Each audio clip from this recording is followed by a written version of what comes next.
मी काही वेळापूर्वी एक व्हिडिओ बनवला होता आणि त्यामध्ये सांगितलं होतं की नॉमिनेशन टास्कमध्ये सूरजला टार्गेट करण्यात आलं. त्यानंतर बऱ्याच लोकांच्या अशा कमेंट आल्या की दादा नाही, तो टास्कच तसा होता, तुझे व्ह्यूज अडवण्यासाठी तो असं काहीतरी बोलतोय, असं नाही होणार, कारण घरातल्या लोकांना कोड्यात टाकलं बिग बॉसने, त्यामुळे त्यांनी सूरजला टार्गेट केलं नाही आहे, तू असं काहीतरी खोट्या बातम्या देत जाऊ नको. आत्ता एपिसोड बघितला सगळ्यांनी. बऱ्याच लोकांना अजूनही कन्फ्युजन असेल की नक्की सूरजला टार्गेट केलं की नाही. मी सांगतो तुम्हाला की कसं सूरजला टार्गेट करण्यात आलेलं आहे ते. नमस्कार मित्रांनो, माझं नाव तुषार आणि 7 स्टार मराठीमध्ये तुम्ही सगळ्यांचं पुन्हा एकदा स्वागत आहे. मित्रांनो, एपिसोडची सुरुवात झाली आणि पुढारी साहेब म्हणत आहेत की अंकिता मॅडमला की मी ही ड्युटी करणार नाही आहे, मी बेडरूम आहे ते बेडरूमच करणार. अंकिता खूप जे आहे ते रिस्पेक्टफुली बोलते त्याला की भाई तू आणि सूरज वेगवेगळी ड्युटी कर, पण पुढारी बोलला मला नाही जमणार, माझी तो ड्युटी चेंज करायची नाही. अंकिताने ॲक्सेप्ट केली गोष्ट, म्हणजे ठीक आहे तुला बेडरूम करायचं ते कर, आणि ती तिकडून निघून गेली. ही फक्त सुरुवात आहे मित्रांनो. तुम्हाला पुढे जाऊन कळेल की हा जो छोटा पुदिना आहे, ही जी निक्की आहे, हे अंकिताला कशाप्रकारे त्रास देणार आहे ते. त्यानंतर मित्रांनो, जान्हवी, अरबाज आणि हे जे वैभव साहेब आहेत, यांना निक्कीवरती अजिबात विश्वास राहिलेला नाही आहे. जे कॅप्टन्सी टास्क झाला त्यामध्ये वैभवचं असं म्हणणं आहे की निक्की जी आहे ती कॅप्टन झाली असतं त्याने स्वतःचा विचार केला असता, आपला विचार नसता केला. जान्हवीचंही तेच सेम म्हणणं आहे. त्यानंतर निक्की जी आहे, अरबाज नाराज आहे म्हणून बोलते की यार मला नाही सहन होणार आता. मग इकडून जान्हवी म्हणते त्याला की तुला असेच माणसं हवे होते, एकदम असा यंग माणूस पाहिजे होता, तर थोडेसे टँट्रम्स तुला सहन करावे लागतील. निक्की म्हणते एवढे, म्हणजे त्याच गोष्टी ज्या आहेत त्या निक्कीच्या चाललेल्या आहेत. फक्त एवढं दिसलेलं आहे मित्रांनो, यांच्यामध्ये आता किती जरी वादविवाद असला तरी नॉमिनेशन टास्कच्या वेळेस या लोकांनी निक्कीला वाचवण्याचा 100% जो आहे तो प्रयत्न केलेला आहे. 101% प्रयत्न केला आहे. अरबाजने पण केला, जान्हवीने पण केला, निक्कीला वाचवायचा प्रयत्न केलेला आहे. पण जो समोरचा ग्रुप आहे, या लोकांनी अजिबातसुद्धा आपल्या कंटेस्टंटना वाचवायचा प्रयत्नसुद्धा केला नाही. ही सगळ्यात दुर्दैवी गोष्ट आहे असं म्हणेन. बिग बॉसने सगळ्याला एकत्र बोलवलं. पहिलं अंकिताला सांगितलं की ज्या करन्सी आहेत त्या लोकांमध्ये वाटायच्या आहेत आणि जे काय तुमचं पहिलं सामान आहे ते पुन्हा एकदा जमा करून टाकायचं आहे स्टोअर रूममध्ये. सगळ्यांनी आपापलं सामान जे आहे स्टोअर रूममध्ये जमा करून टाकलं आणि जे बिग बॉसने जे आहे ती जोडी बनवली. पण जोडी बनवण्याच्या आधी पुदिनाला वाईट वाटत होतं, तो डीपीकडे जाऊन रडला. त्यावेळेस डीपीने एक जो आहे तो डायलॉग मारला. डीपी काय बोलला माहिती आहे, ज्याला शरीराची उंची समजली नाही त्याला मनाची उंची काय समजणार. वा डीपी दादा, खूप खोलात जाऊन बोलले तुम्ही, भारी वाटले एकदम. खरे, ज्या माणसाच्या शरीराच्या उंचीबद्दल जी लोक टिप्पणी करतात आहे त्याला त्या छोटा पुदिनाचं मन काय करणार. खरं आहे, आणि ही गोष्ट रिअल आहे मित्रांनो, याच्यामध्ये काय तथ्य नाही. ह्या गोष्टीसाठी डीपी दादाला मानायला पाहिजे. हे बघा, बिग बॉसचं गम एका बाजूला आहे आणि एखाद्याची रिस्पेक्ट करणे एका बाजूला आहे. ती डीपी दादाने छोटा पुदिनाची रिस्पेक्ट केली, ही सगळ्यात मोठी गोष्ट आहे. त्यानंतर निक्की अभिजित बरोबर पण चर्चा करते, म्हणजे निक्कीचं तळ्यात मळ्यात चाललेलं आहे. त्यामुळे तिच्या ग्रुप जो आहे त्याचा निक्कीवरचा विश्वास जो आहे तो उडायला लागलेला आहे. परत येऊया आपण आता मेन मुद्द्याकडे. तर बिग बॉसने जे आहे सांगितलं अंकिताला की तुला 40,000 मिळतील आणि त्यानंतर बाकी कंटेस्टंटला 20,000 मिळतील. ज्या लोकांकडे 30,000 होते, म्हणजे जान्हवी आणि आर्याकडे, त्यांना सांगितलं की तुम्ही लक्झरी आयटम घेऊ शकता आणि 2 लोकांबरोबर शेअर करू शकता. इकडे जे आहे आर्याचे पैसे चोरी झालेले आर्याला समजलं नाही. शॉपिंग केल्यानंतर बिग बॉसच्या पण लक्षात आलं, अरे हिचे पैसे चोरी झालेले आहेत. ज्या वेळेस आर्याने जे आहे ते पैसे त्या कॅशियरला दिले, तर बिग बॉसलाही माहीत नव्हतं की आर्याचे पैसे चोरी झालेले आहेत. कारण जर बिग बॉसला आर्याचे पैसे चोरी झालेत हे जर का माहीत असतं तर त्यांनी काहीतरी ट्विस्ट आणला असता, काहीतरी वेगळं पण केलं असतं. पण बिग बॉसने तसं केलं नाही. याचा अर्थ बिग बॉसला सुद्धा समजलं नाही की तिचे 10,000 कधी चोरी झाले. त्यांना कधी समजलं, ज्यावेळेस तिने कॅशियरला 20,000 रुपये दिले त्यावेळेस. ती वेळ आली की यांचे लक्झरी आयटम कोणत्याही 2 सदस्याबरोबर वापरतील. त्यावेळेस जान्हवीने अरबाज आणि वैभवचं नाव घेतलं. आर्याने नाव कोणाचं घेतलं होतं, निखिल आणि योगिताचं. नंतर तिला पॅडी कांबळेने थोडंसं तिच्या डोक्यामध्ये काय घातलं, त्याच्यानंतर तिचं मत तिने बदललं आणि नंतर तिने वर्षाताईचं नाव घेतलं. पण इकडे ना पॅडी दादा जो आहे तो चुकला आहे असं मला वाटतंय. मला हे समजत नाही आहे की बेडचा आणि इकडे वर्षाताईचा काय संबंध आहे. जर का आर्याची मैत्री योगिता आणि निखिलबरोबर चांगली आहे तर तिने त्याच्याबरोबरच शेअर करावं. म्हणजे कोणत्याही जागेवर कोणती रिस्पेक्ट असावी असं नाही आहे. म्हणजे वर्षाताई काय एकदम अशा चंद्रावरून किंवा ग्रहावरून आले नाहीत की त्यांना बेडच हवा आहे, किंवा त्यांनी स्वतः अशी डिमांड पण केली नव्हती की बाबा आर्या तुला जर का असं ऑप्शन मिळालं तर तू मला बेड दे. हे उगच काही म्हणजे पॅडीदादांनी काही आणलं मध्ये, आणि ती पण जी आहे ती मॅनिप्युलेट झाली आणि नंतर तिने जे आहे ते वर्षाताई आणि योगिताशी बेड शेअर करेन असं सांगितलं. पण त्याचे 10,000 नसल्यामुळे तुझा बेड जप्त झाला. याच्यावरूनच कळतं की आर्या किती बालिश आहे, लगेच मॅनिप्युलेट होत आहे. आणि जर का अशीच मॅनिप्युलेट होत राहिली तर तिचं काही खरं नाही आहे. घरातली लोक जे आहेत तिला कशाही पद्धतीने जे आहेत ते मॅनिप्युलेट करू शकतात. पण ज्यावेळेस तिचे पैसे चोरी झाले त्यावेळेस जान्हवीचे आहे ना एकदम गटार वाचा जे आपल्याला पाहायला मिळेल. जान्हवी मॅडमने शब्द काय वापरले आर्याला ज्यावेळेस तिचे 10,000 चोरीला गेले? मतिमंद, मूर्ख, अतिशहाणपणा करते. म्हणजे मला हे समजतच नाही आहे की बाबा इकडे शिव्या देण्याचा काही संबंध होता. म्हणजे एखाद्याला मतिमंद म्हणलं, मूर्ख म्हणलं, अतिशहाणा म्हटलं, XYZ SQ RQ ZQ काही म्हटलं तर तो तसा होतो का? हे काय होतं मित्रांनो, जर का आपण एखाद्याबद्दल असे उद्गार काढलं तर हे समजतं की आपण किती अतिशहाणे, म्हणजे आपल्याला अक्कल आहे की नाही. आणि जान्हवीने परत एकदा तिची अक्कल दाखवली. म्हणजे इकडे समोरचा व्यक्ती तुम्हाला जास्त काय बोलत नाही आहे तरी पण तुम्ही त्याला अशा घाणघाण शब्दामध्ये बोलताय. एखाद्याच्या दुःखावर तुम्ही हसताय अशा पद्धतीने, जसं काय तुम्ही खूप मोठं कार्य केलेलं आहे. मला असं वाटतं की सगळ्यात जर का कमी मेंदू असलेली जर का घरामध्ये कोण कंटेस्टंट आहे तर ती जान्हवी किल्लेकर आहे. तिला ना बोलण्याची अजिबात सुद्धा आव आणि सव नाही आहे. निक्कीने स्वतःला कंट्रोल करून ठेवलं आहे, पण या मॅडमला स्वतःला कंट्रोल करता आलं नाही. हे स्पष्ट यावरून दिसतंय. आणि मी असं म्हणेन की जान्हवी मॅडम आता बास करा, अशा गोष्टी तुम्ही बंद करा. बिग बॉसनी जोड्या बनवल्या आणि बिग बॉसने सांगितलं की मी या जोड्या बनवतोय त्या खूप इम्पॉर्टंट असणार आहे, कारण प्रत्येक जोडीकडे 20,000 असणार आहेत आणि कॅप्टनकडे 40,000 रुपये असणार आहेत. बिग बॉसने कोणत्या जोड्या बनवल्या? पॅडी योगिताची बनवली, सूरज निखिलची बनवली, निक्की आणि पुदिनाची बनवली, अरबाज आणि धनंजयची बनवली, जान्हवी आणि वर्षाची बनवली, वैभव आणि इरिनाची बनवली, आणि अभिजित आणि आर्याची बनवली. आणि अंकिताची जोडी बनणार नव्हती कारण अंकिता कॅप्टन होती. तर बिग बॉसने हा खूप विचार करून जे आहेत ते जोड्या बनवले आहेत. म्हणजे तुम्ही विचार करा, पुदिना आणि निक्कीची जोडी बनवली. निक्की जास्त चर्चेत आहे, पुदिना जो आहे तो कमी चर्चेत आहे. साधं सरळ लॉजिक आहे. सूरज जास्त चर्चेत आहे, निखिल कमी चर्चेत आहे.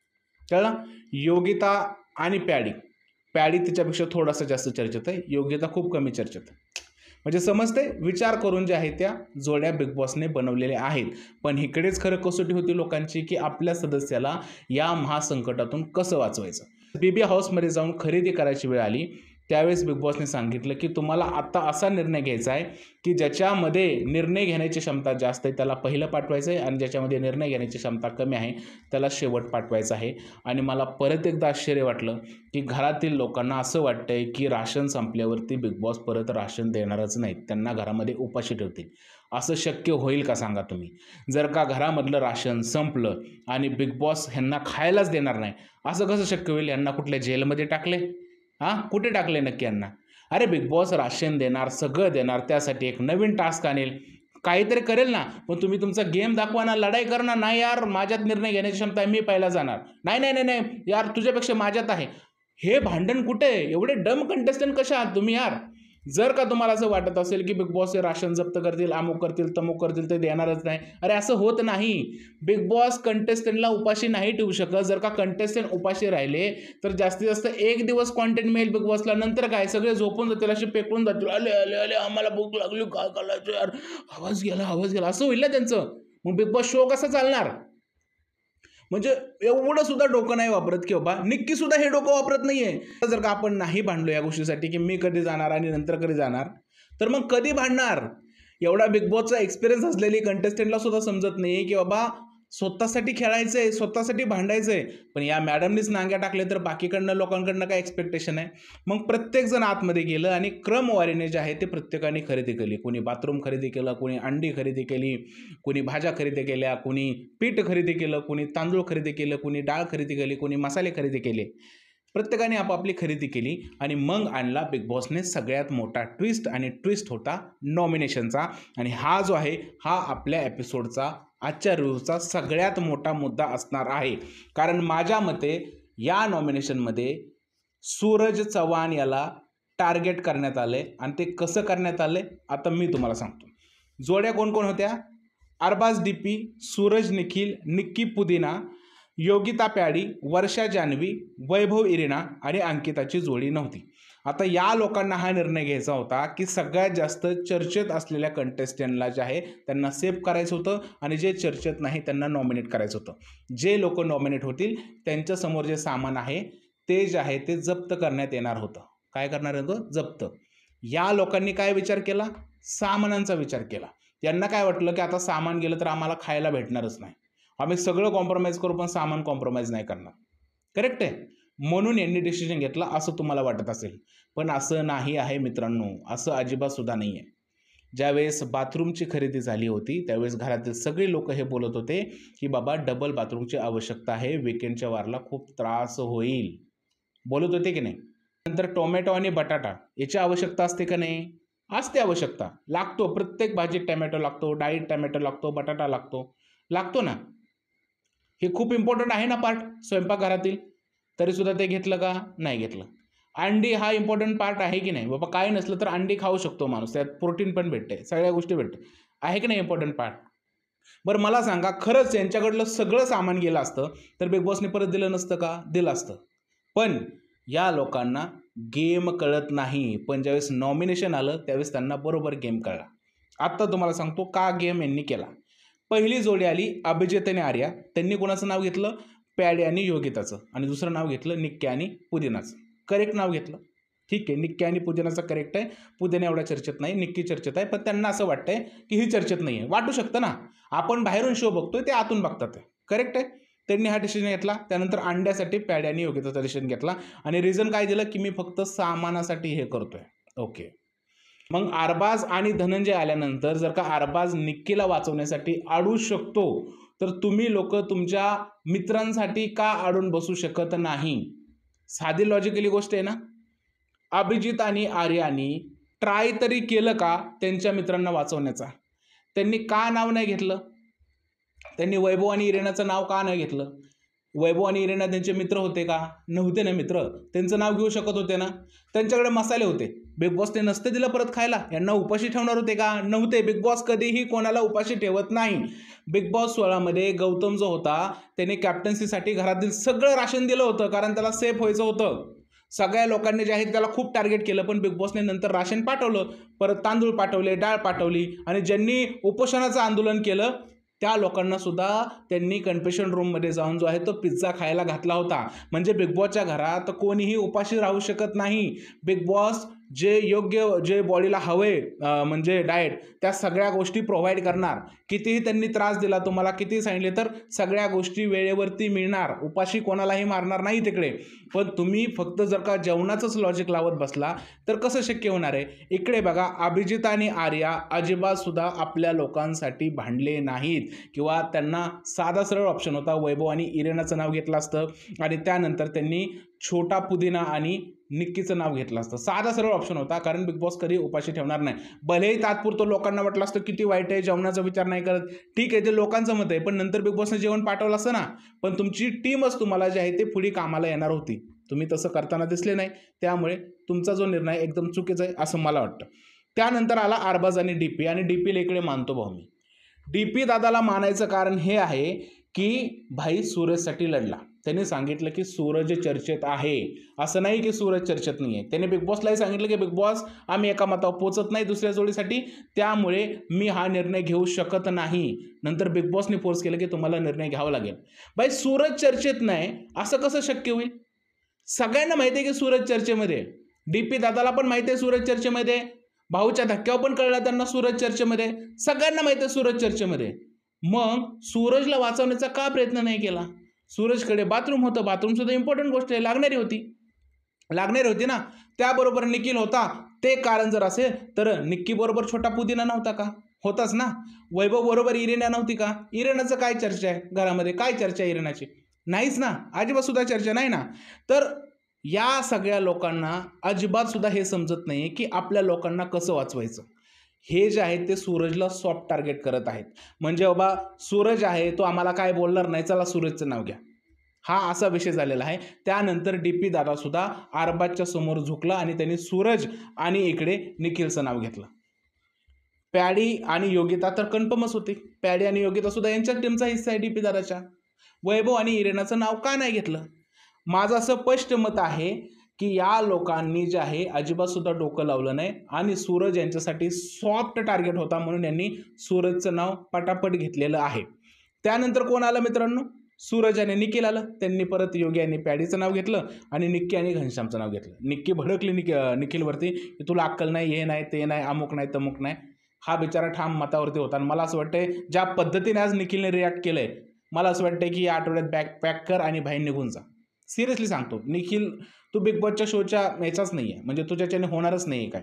जर का तुझ्याच्यानं होणार असतं तर आज तू निक्कीला गप्प केली असती, बोलला असता मला नाही पाहिजे कांदा, टोमॅटो आणि बटाटा, चल निघ, हां बोलला असता तू, असं तिच्याशी लढला असता, दिसला असता ना थोडाफार. पण तू तो अजिबात प्रयत्न नाही केला. ते दोघं गेले आणि सूरजला त्यांनी स्पष्टपणे विचारलं की बाबा असं असं आहे, तुला हे निर्णय पटलेला आहे का? सूरज म्हणला हो. म्हणजे तुम्ही बघा, या आधी सुद्धा कॅप्टन्सी ची उमेदवारी ठरवायची होती किंवा उमेदवारीतून बाद करायचं होतं, त्यावेळेस निखिल हा एकमेव व्यक्ती होता, तो बोलला होता की सूरजला विचारा. आणि आज सुद्धा त्याने सूरजला सगळ्या गोष्टी विचारल्या. म्हणजेच काय तर निखिल हा सूरजला सगळ्या गोष्टी सांगतो कोणत्याही गोष्टी करताना. बाकी लोकांना सूरजचं काही पडलं नाही, बाकी लोक जे आहेत ते सूरजला काही सुद्धा भाव देत नाही, हे आज स्पष्ट झालेलं आहे. त्यानंतर कोण आलं? निक्की आणि पुदीन आला. आता पुदीना हा पार निक्कीच्या अधीन गेलेला आहे, जसं निक्की बोलल तसंच बोलत आहे. आणि निक्की ताई जे बोलली ना ते मला मान्य आहे, हो मला मान्य आहे, म्हणजे अजिबात डोकं नाही. त्यांनी कोणाला नॉमिनेट केलं? अभिजित आणि आर्या आणि सूरज आणि निखिल. परत हे यांच्याकडून ठीक आहे, कारण हे जे आहेत अपोजिशन टीमवाले हे सूरज आणि निखिलला टार्गेट करणार होते, अभिजित आणि आर्याला टार्गेट करत होते. बघा त्यांची जी लोक आली, म्हणजे निक्की असेल, अरबाज असेल, पुदीन असेल, त्यांनी काय केलं? समोरच्या टीममधल्या लोकांनाच नॉमिनेट केलंय. भलेही सामान असू नाही तर नसो, त्यांनी समोरच्या टीमलाच नॉमिनेट केलंय. पण ह्या लोकांनी काय केलंय? ह्या लोकांकडे खूप मोठी संधी असताना सुद्धा वैभवला नॉमिनेट करायची, त्यानंतर निक्कीला नॉमिनेट करायची. निक्की तर झाली, पण वैभवला 101% त्यांच्याकडे संधी होती, ते नॉमिनेट करू शकत होते, पण त्यांनी ते केलं नाही. आउट अँड आउट मी सांगतो तुम्हाला, जर का सगळ्या लोकांनी येऊन फक्त वैभव आणि इरिना आणि त्यानंतर निक्की आणि छोटा पुदानीचं नाव घेतलं असतं ना तर सूरज वाचला असता. पण या लोकांनी तसं केलं नाही. यांची टीम मोठी आहे, हे लोक अजिबात डोकं लावत नाही. मला असं वाटतंय बिग बॉसच्या शब्दशः अर्थाकडे जात आहेत आणि त्यामुळे आपल्या टीमचं नुकसान करून घेत आहेत हे लोक, खूप मोठं नुकसान. त्यानंतर कोण आलं? योगिता आणि पॅडी. त्यांनी सुद्धा नाव कोणाचं घेतलं? सूरज आणि निक्की आणि पुदीना. म्हणजे परत सूरज. म्हणजे काही लॉजिक नाही या गोष्टीमध्ये, थोडा सुद्धा विचार नाही करायचा की बिग बॉस, तुम्ही सांगा, खरं सांगा की सगळे बाथरूम दिले बिग बॉसला, तर बिग बॉस यांचं हगणं मुतणं बंद करणार आहे का? नाही ना बंद करणार. काहीतरी नवीन टास्क आणेल, काहीतरी ऑप्शन देईल आणि तुम्हाला बाथरूम देईल ना. हे जी मोस्ट प्रायोरिटीवाल्या गोष्टी आहेत त्या बिग बॉस कसं बंद करेल? यांचं फूड बंद नाही होऊ शकत, यांचं वॉशरूम बंद नाही होऊ शकत. काय जरी झालं तर ते बिग बॉसला चालू करणं आहेच. पण हे शब्दशः गेले, यांनी आपल्या टीम मेंबरची वाट लावली. हां, सूरजला नॉमिनेशनमध्ये टाकलं यांनी, मला विशेष वाटतंय. त्यानंतर वर्षा आणि जान्हवी आल्या. वर्षाताई आडून राहिल्या, बोलल्या मला निक्कीला करायचं आहे, पण जान्हवी आडून राहिली, तिने निक्कीला करून दिलं नाही. यांचा असतो गेम आणि यांची असते मैत्री. यांची तारीफ नाही करत आहे, हे आपल्या टीमशी किती लॉयल आहे. भलेही त्यांची टीम फुटत आहे, भलेही सगळ्या गोष्टी होत आहेत, पण किती लॉयल आहेत आपल्या टीम बरोबर बघा. पण ही जी लोक आहेत बाकी आपल्या टीम बरोबर लॉयल आहेत का? मला नाही वाटत अजिबात सुद्धा लॉयल आहेत. ह्या लोकांना गेमच समजत नाही, असं माझं स्पष्ट मत आहे. इकडे भांडली जान्हवी आणि तिने वर्षाताईला सांगितलं की मी ही गोष्ट मान्य करणार नाही, मी पुदीनाला आणि निक्कीला नॉमिनेट करू देणार नाही. मग परत वर्षाताई कुठे? सूरज, निखिल आणि पॅडी योगिता. झालं. पॅडी पण यांच्या टीममधला माणूस आहे, योगिता पण यांच्या टीममधली माणूस आहे, सूरज पण यांच्या टीममधला माणूस आहे, निखिलने काल योगिताला मदत केली होती, सगळी यांच्या टीममधली माणसं आहेत, तरीसुद्धा या लोकांना समजत नाही आहे. त्याच्यानंतर कोण आलं? वैभव आणि इरिना. यांनी काय केलं? पॅडी, योगिता, निखिल, सूरज. ह्यांचं ठरलेलं आहे, ह्यांचं स्पष्ट आहे की बाबा ही गोष्ट होणार आहे, आम्हाला ते करायचं आहे. भले कारण असं होता अंड्याचं आणि बाथरूमचं, पण ह्या लोकांचं हे स्पष्ट आहे की आम्हाला हे करायचं आहे. त्यानंतर अंकिता मॅडम आल्या कॅप्टन्सीवाल्या, त्यांनी सुद्धा कोणाचं नाव घेतलं? निखिल, सूरज आणि पॅडी, योगिता.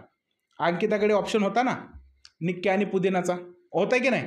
किती सेफ गेम खेळली अंकिता, किती सेफ गेम खेळली. आता मला बरीच लोक असे म्हणत आहेत की बाबा सूरज टार्गेट नाही झाला, तुला टास्कच कळाला नाही, तू व्ह्यूज वाढवण्यासाठी असं करतोय. आता तुम्ही सांगा, या सगळ्या क्लेरिफिकेशन नंतर सूरजला टार्गेट केलं की नाही? जर का बिग बॉस एखादी वस्तू तुमच्याकडून जप्त करून घेत असेल आणि त्या वस्तूची जर का तुम्हाला खरंच आवश्यकता असेल, ती बेसिक नीड असेल तुमची, तर बिग बॉस ती परत देणार. एवढं साधं सरळ लॉजिक होतं, तरी सुद्धा तुम्ही आपल्याच कंटेस्टंटला नॉमिनेट केलं.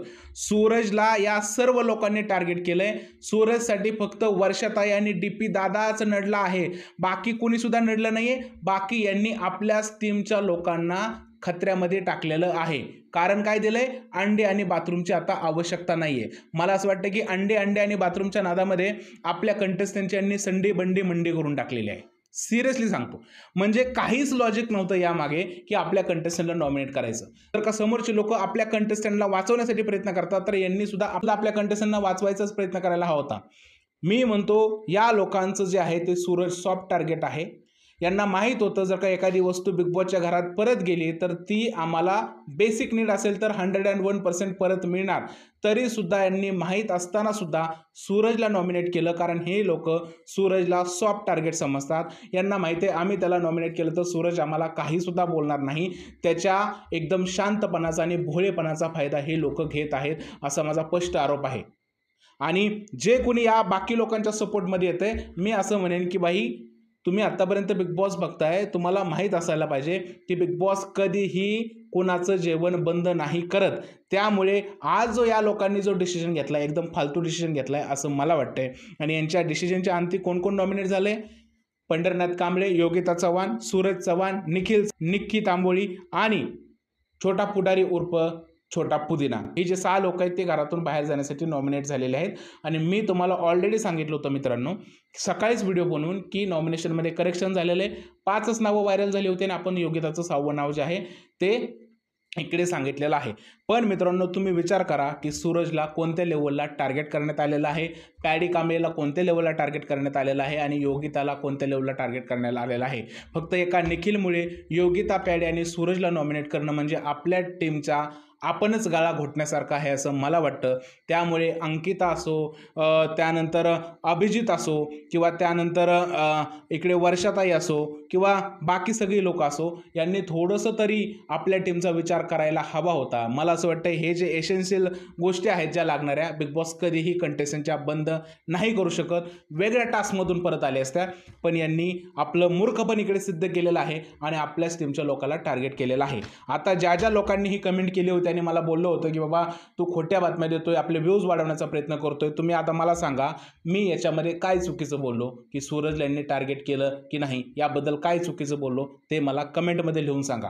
जर का तुम्हाला असं वाटतंय की बिग बॉसच्या घरात तुम्ही जेवण करण्यासाठी आणि बाकी सगळ्या गोष्टी मिळवण्यासाठी आलाय, तर हा गेम नसतो बिग बॉसचा. ही साधी सरळ गोष्ट आहे. आत्ता ज्या लोकांना तुम्ही नॉमिनेट करताय ती लोक तुमच्या टीममधून फुटू शकतात.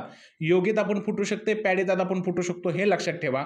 त्यामुळे अंकिता वालावलकरला जी मदत झाली आहे योगिताकडून आणि त्याच्यानंतर पॅडीदादाकडून, ही अंकिता वालावलकर विसरलेली आहे.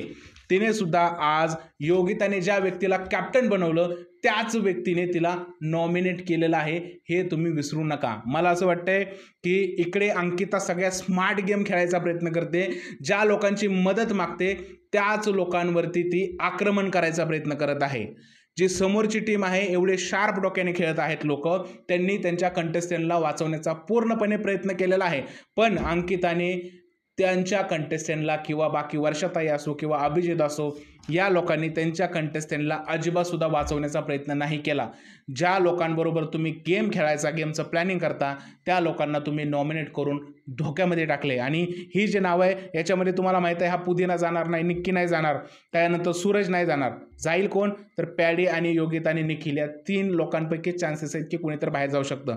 त्यामुळे आपल्या टीमला आपणच मारायचं ही गोष्ट झालेली आहे असं मला सध्या तरी वाटत आहे. आणि बिग बॉसच्या घरातील सगळ्यात खराब गेम्स आहे तो या लोकांनी खेळलेला आहे आणि सूरजला सिरियसली इकडे टार्गेट करण्यात आलेलं आहे.